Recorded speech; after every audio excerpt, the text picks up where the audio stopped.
तो आज की इस गहरी पड़ताल में हमारे पास स्वामी विवेकानंद पर कुछ क्लासिक जीवनियां हैं और कुछ आधुनिक लेख भी। और देखिए, मकसद एकदम साफ है। हमें यह समझना है कि एक तार्किक, लगभग नास्तिक जैसा युवक जो ईश्वर के होने पर ही सवाल उठाता था, वो आखिर दुनिया भर में भारतीय अध्यात्म का सबसे बड़ा चेहरा कैसे बन गया? ये बदलाव आया कहां से? और ये सवाल बहुत जरूरी है, क्योंकि ये सिर्फ एक व्यक्ति की जीवनी नहीं है। ये एक तरह से एक विचार के जन्म की कहानी है। एक ऐसा विचार जिसने एक सोए हुए देश को जगा दिया और पश्चिम को पहली बार भारतीय दर्शन की असली गहराई का एहसास कराया। तो हम सिर्फ घटनाओं को नहीं देखेंगे, बल्कि उस पूरी प्रक्रिया को समझने की कोशिश करेंगे। चलिए फिर एकदम शुरू से शुरू करते हैं। नरेंद्रनाथ दत्त, जो बाद में विवेकानंद बने, उनका बचपन कैसा था? क्योंकि कहते हैं ना कि बुनियाद तो वहीं रखी जाती है। बिल्कुल। और उनकी बुनियाद दो बिल्कुल अलग अलग दुनियाओं के बीच रखी गई थी। अच्छा। हाँ। एक तरफ थे उनके पिता विश्वनाथ दत्त, कलकत्ता हाईकोर्ट के एक बहुत बहुत सफल वकील थे। वो तर्क, विज्ञान और पश्चिमी सोच के हिमायती थे। मतलब घर में खुला माहौल था। हाँ, एक खुला माहौल जहाँ हर चीज पर सवाल उठाने की पूरी आजादी थी। और दूसरी तरफ थी उनकी माँ भुवनेश्वरी देवी। जी, उनकी माँ एक बहुत ही धार्मिक महिला थी। ईश्वर में उनकी गहरी आस्था थी। तो नरेंद्र एक ही घर में, अब सोचिए, तर्क और आस्था दोनों के बीच बड़े हो रहे थे। अच्छा, तो इसी वजह से उनके अंदर सवाल पूछने की आदत भी थी और एक आध्यात्मिक प्यास भी। बिल्कुल, ये दोनों चीजें एक साथ चल रही थीं। और मैंने पढ़ा है कि वो पढ़ाई में असाधारण थे। लोग उन्हें श्रुतिधर कहते थे। ये क्या होता है श्रुतिधर? श्रुतिधर मतलब वो इंसान जिसे सुनी हुई हर बात शब्द बर शब्द याद रह जाए। अरे वाह, एक तरह का ह्यूमन रिकॉर्डर। हाँ, आप कह सकते हैं। उनकी याददाश्त कमाल की थी। वो वेद और उपनिषद भी पढ़ रहे थे और साथ ही साथ कांट, हेगल, डार्विन जैसे पश्चिमी दार्शनिकों को भी। और जितना वो पढ़ते थे, उनके मन में एक सवाल और गहरा होता जाता था। क्या ईश्वर सच में है? क्या किसी ने उसे देखा है? और इसी सवाल के कारण वो उस समय के कई धार्मिक संगठनों तक पहुंचे, जैसे ब्रह्म समाज। हाँ, वो ब्रह्म समाज से भी जुड़े थे। वो एक सुधारवादी आंदोलन था जो मूर्ति पूजा के खिलाफ था और एक निराकार ईश्वर में विश्वास रखता था। पर उन्हें वहां शांति नहीं मिली। क्यों? क्योंकि नरेंद्र के लिए ये सब सिर्फ बौद्धिक था, मतलब एक दिमागी कसरत जैसा। उन्हें तो अनुभव चाहिए था, कोई ऐसा इंसान जो सामने खड़े होकर कह सके, हाँ, मैंने ईश्वर को देखा है। ये जवाब उन्हें वहां नहीं मिला। बिल्कुल नहीं। और फिर उनकी मुलाकात हुई श्री रामकृष्ण परमहंस से। ये कहानी का सबसे अहम मोड़ है। सबसे अहम। तो क्या हुआ जब इस तार्किक नौजवान ने एक सीधे साधे पुजारी से वही सवाल पूछा? नरेंद्र दक्षिणेश्वर के काली मंदिर पहुंचे और उन्होंने बिना किसी भूमिका के सीधा वही सवाल दागा जब वो सबसे पूछ रहे थे, महाशय, क्या आपने ईश्वर को देखा है? और रामकृष्ण का जवाब? रामकृष्ण जरा भी विचलित नहीं हुए। उन्होंने मुस्कुराकर उतना ही सीधा जवाब दिया, हाँ, मैंने देखा है। मैं उन्हें उतना ही साफ देख रही हूँ जितना तुम्हें देख रही हूँ, बल्कि उससे भी ज्यादा। वाह, मतलब कोई फिलोसॉफिकल जवाब नहीं, कोई तर्क नहीं, एक सीधा दावा, एक अनुभव का बयान। बिल्कुल। तो नरेंद्र का क्या रिएक्शन था? क्या उन्होंने तुरंत मान लिया? बिल्कुल नहीं। यही तो कहानी दिलचस्प हो जाती है। नरेंद्र का पहला विचार था कि ये आदमी या तो पागल है या ऐसे कोई वहम हुआ है। उन्हें शक था। हर बात पर शक था। वो उनकी समाधि की अवस्था को हैलुसिनेशन या दिमागी फितूर मानते थे। रामकृष्ण अद्वैत वेदांत की बातें करते थे, जो नरेंद्र को पागलपन लगता था। एक मिनट, ये अद्वैत वेदांत क्या है? जरा सरल भाषा में समझाएंगे? इसका मूल सिद्धांत है कि आत्मा और परमात्मा अलग नहीं है, वो एक ही है। अच्छा। हम ब्रह्मास्मि, यानी मैं ही ब्रह्म हूँ। अच्छा। नरेंद्र के तार्किक दिमाग के लिए ये विचार हजम करना बहुत मुश्किल था। वो सोचते होंगे कि ये मिट्टी का घड़ा कैसे कह सकता है कि मैं ही ब्रह्मा हूँ। सही बात है। वो रामकृष्ण से बहस करते, उनका मजाक उड़ाते, लेकिन फिर भी उनके पास वापस जाते रहते थे। यही तो सबसे अजीब बात है। एक तरफ शक कर रहे हैं, उन्हें दिमागी मरीज समझ रहे हैं, और फिर भी बार बार जा रहे हैं। क्यों? यही तो रामकृष्ण का जादू था। नरेंद्र का दिमाग भले ही शक कर रहा था, पर रामकृष्ण की शख्सियत में कुछ ऐसा था जो उन्हें खींचता था। एक ऐसी शांति, एक सरलता और एक प्रामाणिकता जो उन्हें कहीं और नहीं मिली थी। और रामकृष्ण कभी उनसे बहस नहीं करते थे? कभी नहीं। वो बस कहते थे, सच को हर नजरिए से परख कर देखो। उनका ये धैर्य और बिना शर्त का प्यार और नरेंद्र के तर्क की दीवारों को धीरे धीरे तोड़ रहा था। और फिर इसी बीच उनके जीवन में एक बहुत बड़ी व्यक्तिगत त्रासदी हुई। 1884 में। हाँ, उनके पिता की अचानक मृत्यु हो गई। और उनका जो संपन्न परिवार था वो रातों रात भयानक गरीबी में आ गया। हालत ये थी कि कई कई दिन घर में खाने को नहीं होता था। नरेंद्र ने नौकरी के लिए हर दरवाजा खटखटाया, लेकिन हर जगह से नाकामी मिली। ये वो दौर था जब उनका ईश्वर पर से जो थोड़ा बहुत विश्वास था वो भी उठ गया। बिल्कुल, वो दुनिया को कोसते थे। इसी निराशा में वो एक दिन फिर रामकृष्ण के पास पहुंचे। हाँ, और उन्होंने रामकृष्ण से कहा कि वो माँ काली से उनके परिवार की आर्थिक तंगी दूर करने के लिए प्रार्थना करें। रामकृष्ण ने कहा, तुम खुद क्यों नहीं मांगते?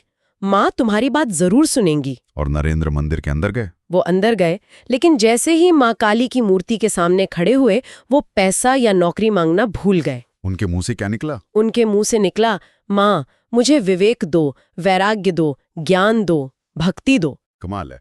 और ये ऐसा एक बार नहीं 3 बार हुआ है ना? जी, रामकृष्ण ने उन्हें 2 बार और भेजा और दोनों बार नतीजा वही रहा। वो दुनियादारी की कोई चीज मांगी नहीं पाए। तो उस दिन उन्हें एहसास हो गया? उस दिन उन्हें एहसास हुआ कि उनके जीवन का उद्देश्य कुछ और है। वो पूरी तरह से रामकृष्ण के प्रति समर्पित हो गए।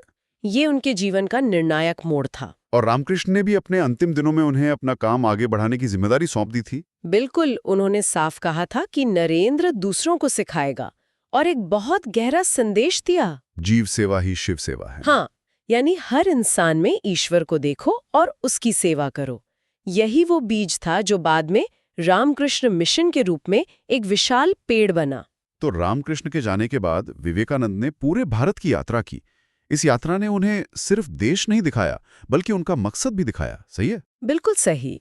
रामकृष्ण के देहांत के बाद कुछ साल तो उन्होंने अपने गुरु भाइयों के साथ बरानगर के एक मठ में घोर तपस्या में बिताए, लेकिन फिर 1888 में उन्होंने एक पर्वराजक यानी एक घुमंतू सन्यासी के रूप में भारत को जानने के लिए मठ छोड़ दिया। और अगले 5 साल तक वो पैदल ही पूरे भारत में घूमे। हाँ। और उनके पास सामान के नाम पर क्या था? शायद बस एक कमंडल और एक लाठी। एक कमंडल, एक लाठी और 2 किताबें। और ये किताबें बहुत कुछ कहती हैं। कौन सी 2 किताबें? एक थी भगवद गीता और दूसरी थी द इमिटेशन ऑफ क्राइस्ट। अच्छा, एक पूरब का शिखर और एक पश्चिम का। मतलब उनकी सोच में दोनों दुनियाओं का संगम था। बिल्कुल। इस यात्रा ने उन्हें क्या सिखाया? इस यात्रा ने उन्हें भारत की आत्मा से मिलाया।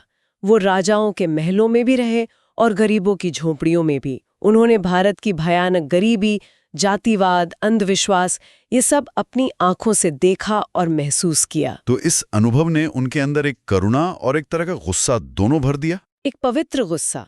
उन्हें समझ आया कि भारत के पास दुनिया को देने के लिए बहुत कुछ है, लेकिन पहले उसे अपनी जंजीरों से आजाद होना होगा। और खेतड़ी के राजा ने ही उन्हें विवेकानंद नाम दिया था। हाँ, खेतरी के राजा अजीत सिंह उनके बहुत करीबी दोस्त और शिष्य बन गए थे। उन्होंने ही नरेंद्र को विवेकानंद नाम अपनाने का सुझाव दिया और शिकागो जाने के लिए उनकी मदद भी की।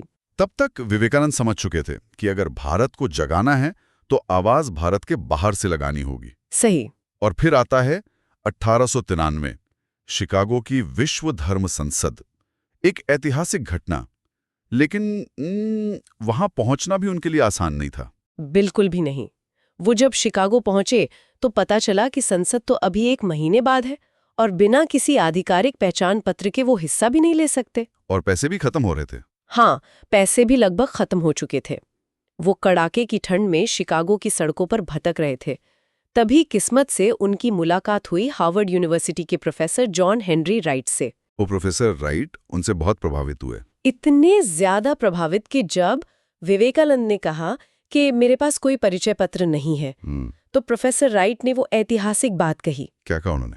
उन्होंने कहा, आपसे परिचय पत्र मांगना ऐसा है जैसे सूरज से ये पूछना कि उसे आसमान में चमकने का अधिकार किसने दिया। वाह! मतलब प्रोफेसर ने कुछ ही मिनटों की बातचीत में पहचान लिया था कि वो किसी असाधारण व्यक्ति से बात कर रहे हैं। बिल्कुल। उन्होंने ही धर्म संसद के आयोजकों को चिट्ठी लिखी और विवेकानंद के रहने का इंतजाम भी किया। और फिर वो दिन आया, 11 सितंबर 1893। विवेकानंद मंच पर थे और सामने हजारों लोगों की भीड़। वो बहुत घबराए हुए थे, लेकिन जब उनकी बारी आई तो उन्होंने अपना भाषण शुरू किया 5 शब्दों से, जिन्होंने इतिहास रच दिया। Sisters and brothers of America. America के मेरे भाइयों और बहनों, इन शब्दों में इतनी सच्चाई और इतनी आत्मीयता थी कि पूरा हॉल लगभग 2 मिनट तक खड़े होकर तालियां बजाता रहा।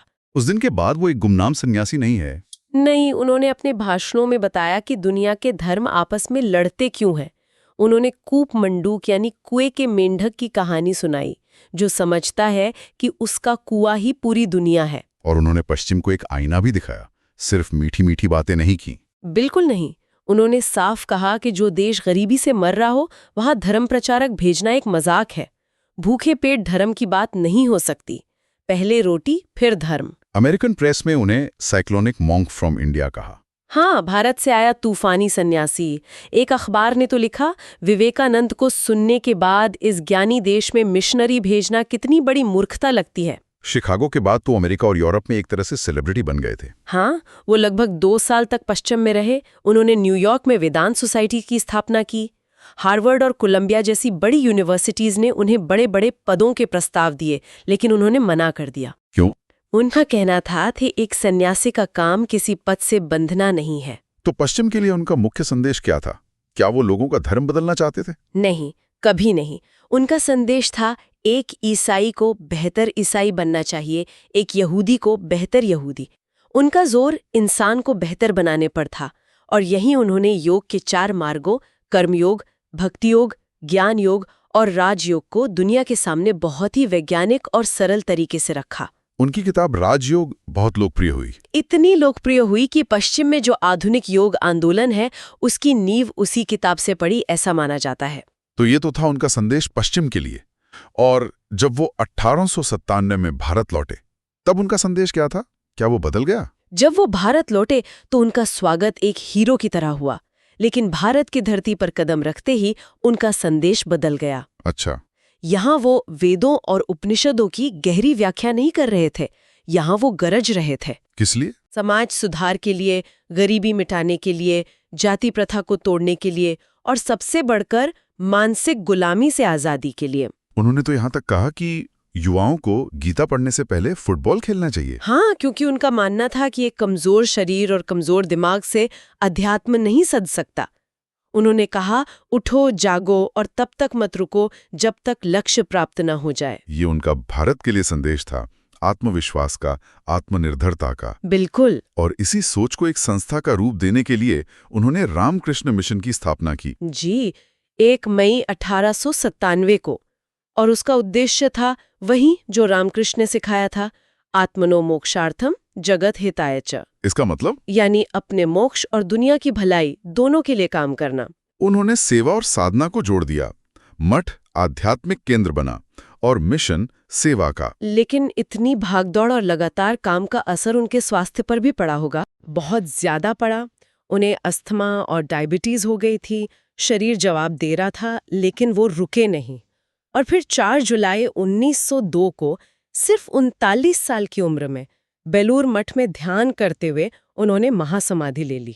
उन्होंने पहली भविष्यवाणी कर दी थी कि वो 40 साल के नहीं होंगे। हाँ, सिर्फ 39 इयर्स। और इतने छोटे से जीवन में इतना कुछ कर गए।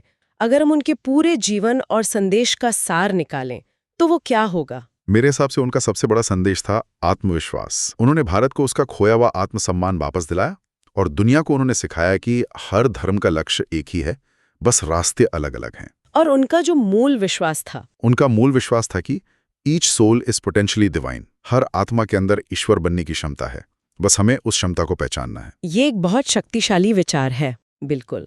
तो अंत में श्रोताओं के लिए एक विचार छोड़ जाते हैं। विवेकानंद का कहना था कि हर इंसान के भीतर अनंत शक्ति छुपी है, हमें बस उसे पहचानना है।